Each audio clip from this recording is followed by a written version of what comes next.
Alright, welcome back and thanks for watching. So today I actually have found a PowerSmart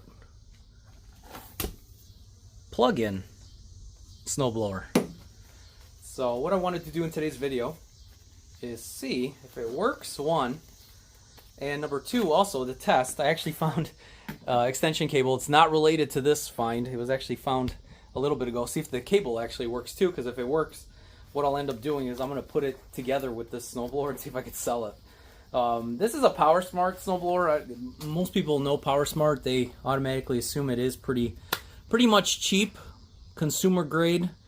It looks cheap just by the look of it. I mean, they've been in the market, I think, for the last few years now. So not too much known about them. I know that a lot of people, they either like them or they don't like them. I don't run across too much PowerSmart. I have run across a PowerSmart gas snowblower in the past where it did need a carb clean and it seemed to have fixed it, but that was like a one-off kind of thing. I don't really run across many PowerSmarts, but this thing was just kind of tossed to the curb. It does have a little bit of rust on it. You could tell it's probably been used. I mean, it's a little bit, you could tell in the front, a little bit worn, like right on the edges, so it has been used. So I've noticed around in my area and just the surrounding area that a lot of people are just tossing their snowblowers out, especially if they haven't used them much. Last winter we actually did have a decent winter where you actually could have used something small like this on most of the snowfalls. We did have an occasional big one where I don't know if I'd recommend you probably using one of these smaller ones, because just I feel like it would just clog up. So the first thing right off the bat, as I could see, is that one of these side pieces right here for the front, where there's a locking tab to adjust the chute, it's missing on this side. So what I did is, as soon as I got it home, I have like extra pieces from different things. I actually found, basically it's just like a little threaded on bolt that has a nut at the end of it that I could use just to secure the top. So I'll do that first. And then what I'll do next is I'll just show how it looks as it was found. And then lastly, we'll just plug it in and see if it works. Because if it works and runs, you know, I think I could probably get rid of this with the extension cable.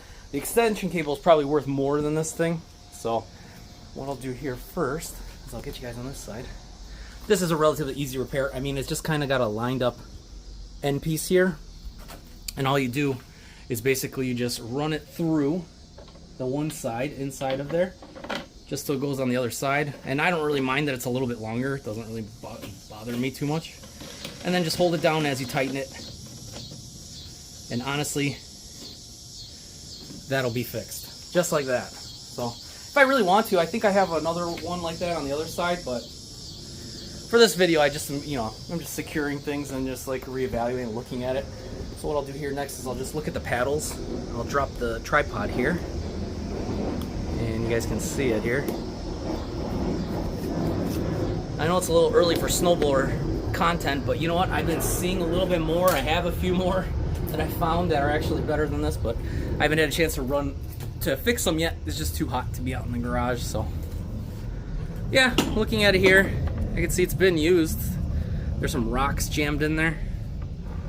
The blade and the level, you can see that it actually, you know, it hasn't seen very much wear. There is wear on it, don't get me wrong, on the edges. Feels like it's got like a looseness to it, but what I'll do is I'll just spray a little bit of WD on the edges, just like a shot of it.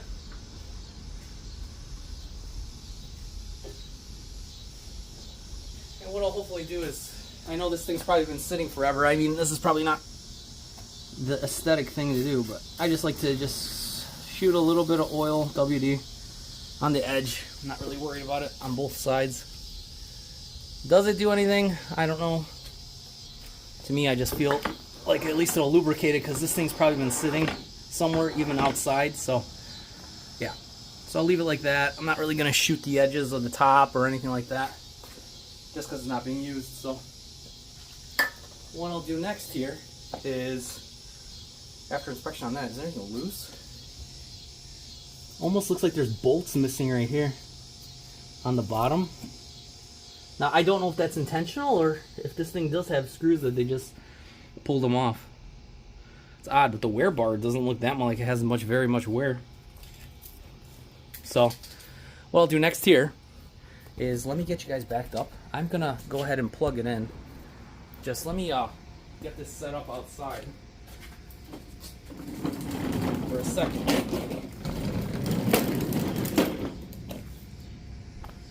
And what I'll do is I'll get it set up out here.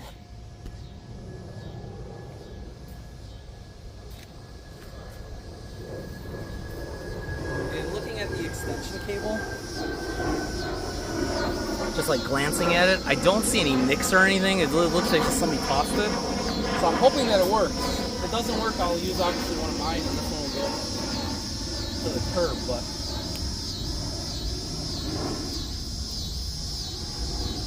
I always want to make sure and just say, anytime you're testing stuff, always use some type of test panel or tester, because you never know when something is going to work or not work or why it was tossed. So just a heads up, I don't like putting these directly. At least if I know it's bad, it'll trip the actual control panel on it rather than trip my breaker in my house. So let me just untangle this knot here for a second.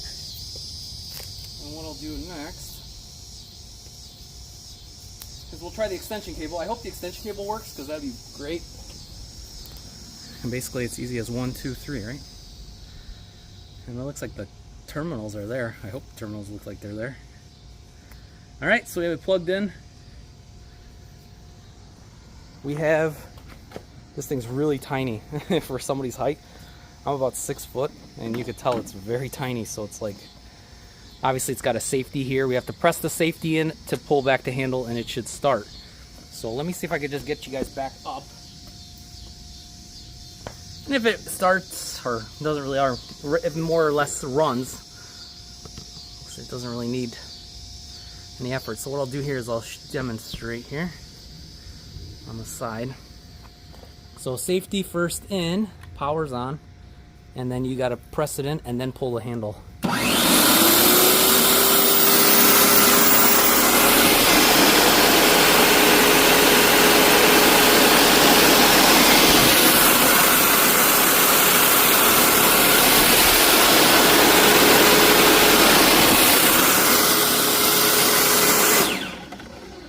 That's loud.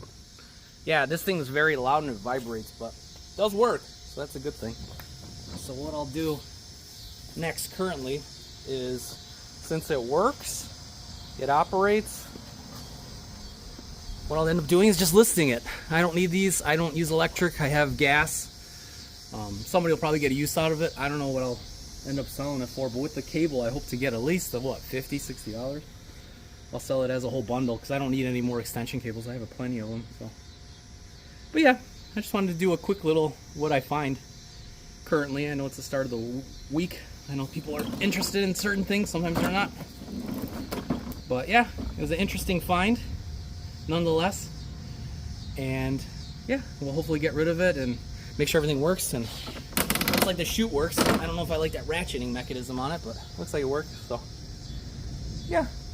We'll list it as is, sell it, and hopefully get rid of it soon. So yeah, hope you guys like the content and the quick little short video of what I found, and I will catch you guys out on the next one as I have time to work on things. So yeah, hope you guys have a great day and take it easy.